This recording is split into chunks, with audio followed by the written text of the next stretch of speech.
My name's Gita Ramdharry. I am a consultant allied health professional, which is a weird title, but I'm actually a physiotherapist by background.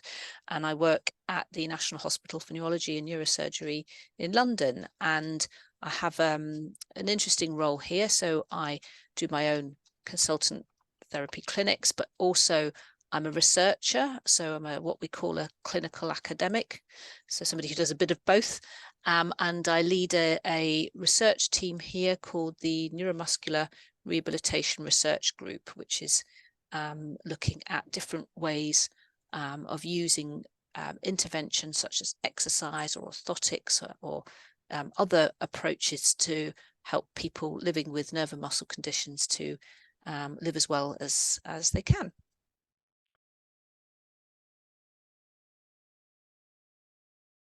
We've got a number of different ones going on, and the ones that are specific to CMT is we've just finished one. In fact, I'm just about to put the paper in for some that was funded by CMT UK a few years ago, which was looking at ways to train your balance safely and at home.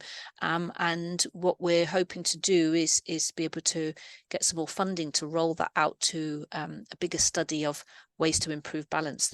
The early results are really encouraging, and I'm just waiting to hear back to see if we've got some money to do that. But what we want to do is to be able to host some of the exercises and some of the information on a website that then physiotherapists local to people can then use that to support people to undergo this training at home, so they're not having to come all the way to places like here the Queen Square in London. You know, people can do this in their own locality.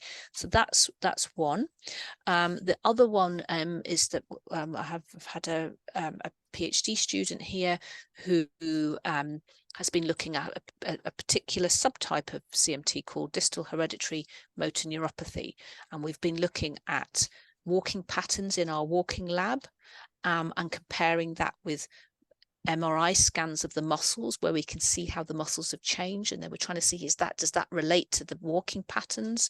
And then we've been putting some of the carbon fiber ankle braces on to see how does that change the walking patterns. And we also tried extra strengthening some of the ankle muscles and the calf muscles to see how that looked over time on the MRI scans. So all of the data's in. COVID made it a bit tricky to get as many people as we wanted for the exercise part, but we're just looking through all the data now, and the students writing that up. And the other piece of work we've been doing is something called Neuromuscular Bridges. So this is a book we developed with that, and there's also a website. And these were co-developed with people living with nerve and muscle conditions, including people with CMT. And I will provide a link for people to be able to have a look at that. And this is where we've got stories of people and how they manage certain aspects of their life. It could be how they remain active, how they interact with family members and other people. And it's not for me to tell somebody how to live the life, because I don't live with CMT, but this is coming from other people who maybe have fatigue and weakness and top tips. And there's also some tips on the website from health professionals on things like orthotics and exercise and fatigue and that sort of thing. So hopefully that will be useful, and there's hopefully going to be a few others spinning off as we apply for more funding to do our work.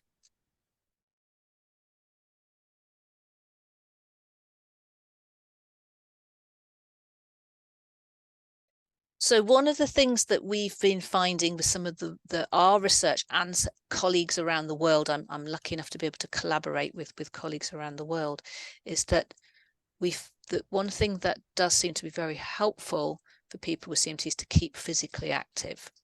Now that can be challenging for some people, particularly if people are very weak or got a lot of pain.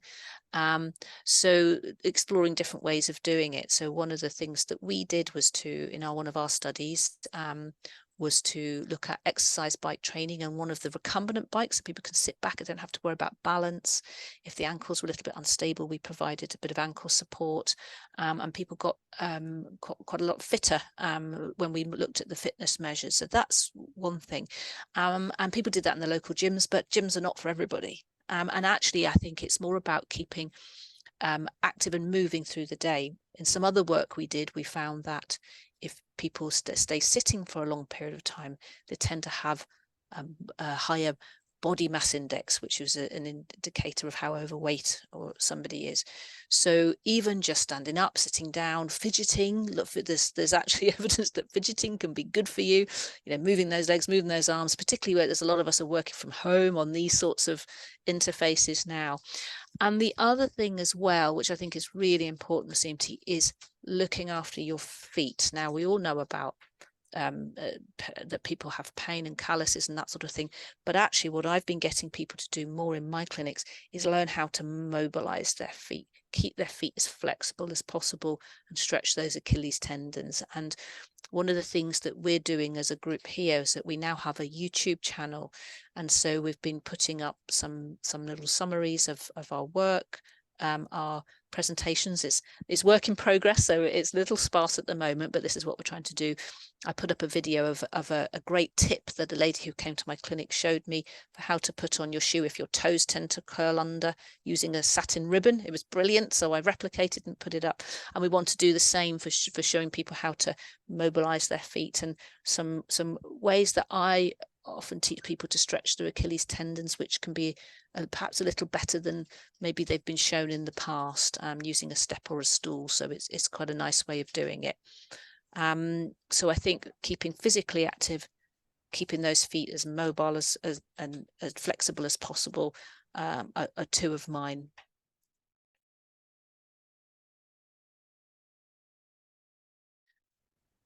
I know that in the past, some people have been told not to exercise, and we know that that's really the wrong thing. Exercise is beneficial, physical activity is beneficial, and exercise is part of that. So you don't have to be sweating out in the gym. It can be doing more gardening, it can be getting on your bike, etc.